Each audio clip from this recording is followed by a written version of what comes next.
Hi, my name is Logan Bell, and welcome to Full Sail University's Hall of Fame number 7.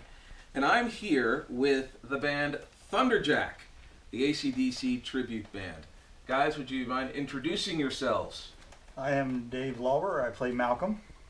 I'm David Sturgis. I play Brian Johnson and Lon Scott. I'm Mike Reynolds, and I play Angus. I'm Steve Elder. I play Cliff Williams, and if you like, Mark Evans, who was the first bass player for AC/DC. I'm Del Rock. I play Phil Rudd, the non-arrested Phil Rudd, and Chris Slade, the Awesome. non-incarcerated. The non-incarcerated. He's a free man. No hookers for you. None. No methamphetamine, no hookers. I'm not here to kill somebody. So, first of all, where did the idea for an AC/DC tribute band originate? Well, I'll This take man. that one. Mr. Lauber. I had an acoustic duo by the name of Empty Pockets, and I was working with a guy named Joe Palumbo, and we got a request one night on acoustic to do an AC/DC song. So, Because they sound so good on acoustic. yeah, it's because it hard. sounds so good on acoustic, It's that we like about to it. please our crowd. And I think we did it a long way to the top. I forget what we did that night, but I looked at Joe and I was like, wow, where did that come from? Because Joe usually sings love songs, you know, he's got this sweet little voice. And I said, can you do that all night, Joe? He said, I don't know, I never tried. So he came over to my house and we tried out a few, and Joe was just belting it. So over a year's time, I decided to put an AC/DC tribute together, and I went on Craigslist and got most of my guys. Mike over here was the first I to was respond, first to respond on Craigslist. and I was looking for an Angus, and because I already had the singer, so I said I got to find an Angus. So Mike texted me and said I can do Angus, and I said, well, that's rather blunt, you know. And I said, well, come on over, let's see. And he came over and he played everything but AC/DC. I said, do you know any AC/DC songs? He goes, I know some Jimi Hendrix, and he started playing some of that. I did. He said, but don't worry, I can do I it. played some AC. I said, tell you what, Mike, go home, learn some AC/DC songs, and then come back. And he went and did it, and he came back and he just blew it out of the water. So he's been the original Angus ever since. And then we went through about 5 drummers before we landed on Dale here, and I think 4 bass players before we landed on Steve here. I'm trying to keep the story kind of short. And then Joe finally had to move up north after about a year, I guess it was, into the band. Whole country song. Joe lost his house, lost his wife. Poor Joe. He lost his, moved back up north with his family, and we had to find another singer. And Dave Sturgis said, I can do Brian Johnson. And I said, no, you can't. You sing for Trimaris, and your voice is way too high. He said, trust me, I can do Brian Johnson. I've always wanted to be an AC/DC singer, Right. and I'll be darned if he wasn't right. So that's my short story. That's a short version. So, as far as the market for tribute bands, how does that work? I assume it's a little bit different with tribute bands versus other cover bands that do a lot of other material. Right. The difference between doing the tribute band and cover bands, a lot of cover bands, they play a lot of the smaller bars and clubs and things like that, and they pretty much do that all the time. Whereas with the tribute, we look for larger venues, larger events. More money. More money. More money is good. Things like Bike Week, Biketoberfest, different festivals, Corporate things like events. this right here.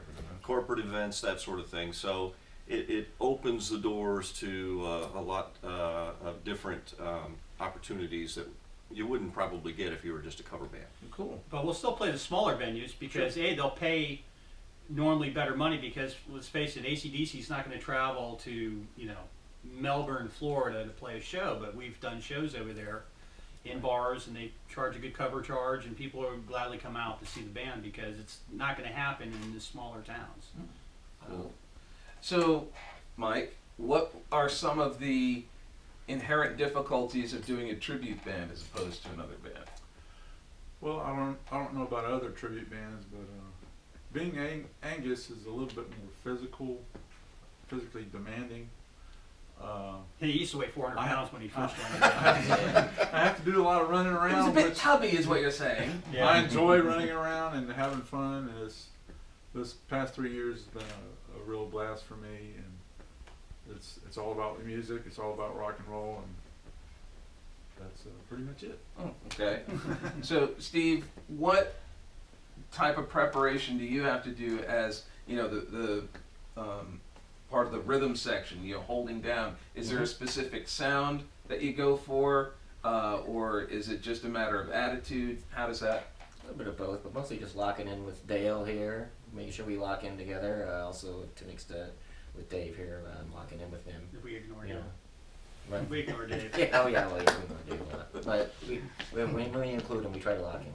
So He's it's just a pretty bass much player. that. He's just a bass player, so it doesn't And the matter. other thing is just Right. to make sure that Dave and I, we go up to the mics at the same time when we do our backing vocals. We try to. Yeah, we try to. Yeah, that's our big choreography. What's inherent difficulties? And this goes out to anybody. Difficulties with. Well, I think that, well, as a tribute act, as opposed to a cover, just being a cover band playing things, cover band you can kind of do like a song your own way maybe. You can have You your own know, interpretation of yeah. something, whereas a tribute, Yeah, you have to do you're trying to get it. You have to spot be on. spot on. Yeah, you gotta Yeah. do it close, Close, to real guess. close. Yeah, trying to present the material as it was actually done and not do our own interpretation. So there's the cover band, the tribute act, and the interpretive ensemble. Let's say. Is there? Yeah.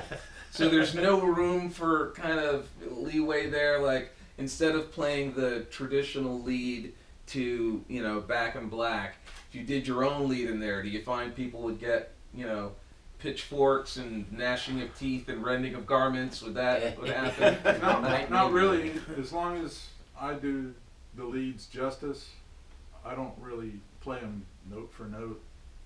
Which But then again, neither does That's a Angus secret. anymore. Yeah. I mean, you But, could watch right. 20 different live AC/DC shows, and you can get 20 different interpretations of the song. They can play the exact same song, play it differently every time.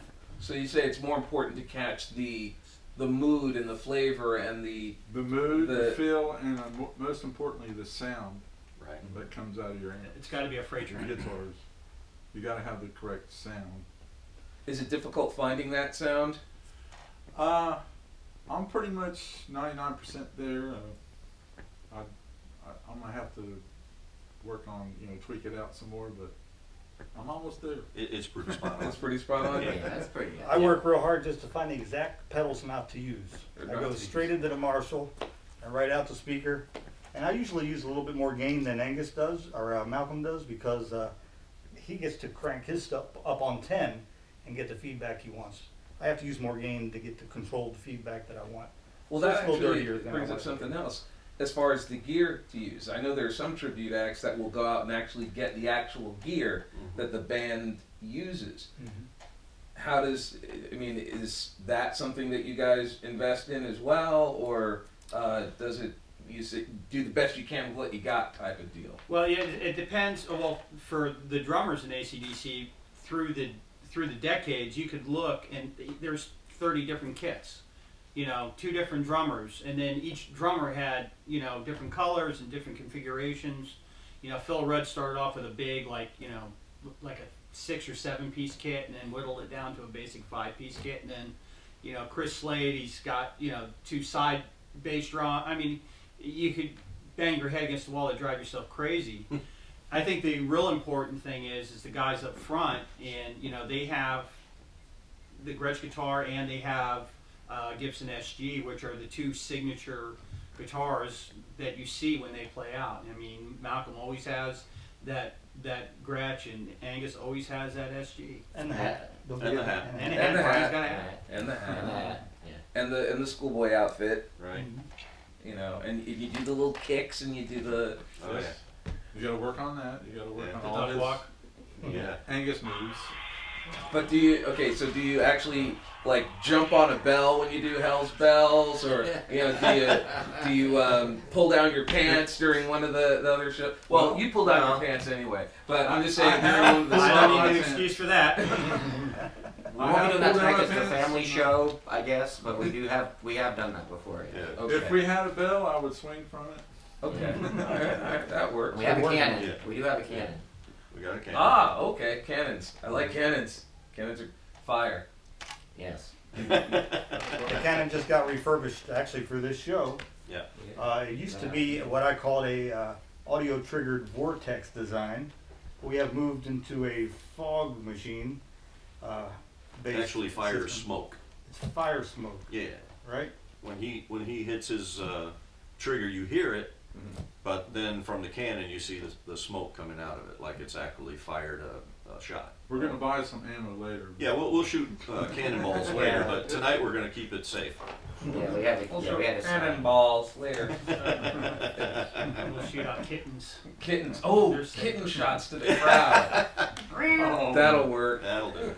Well, thank you guys for hanging out with us a little bit here at Hall of Fame, number 7 here at Full Sail University. Final words. What can someone expect when they come see a ThunderJack show? I think the best compliment we've ever gotten were from people who said, I could close my eyes and I was at an AC/DC concert. So, come see us. You're at the show. We're gonna rock your pants off. Yeah.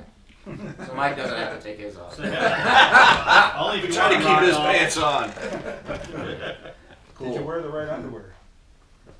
Did you wear underwear? That's a good question. Is there wrong underwear? I'll never tell. We'll have the answers to these and other important questions once ThunderJack takes the stage tonight. My name is Logan Bell. Thank you for joining us here backstage at Hall of Fame number 7. We'll see you soon. And cut. Thank you. All right.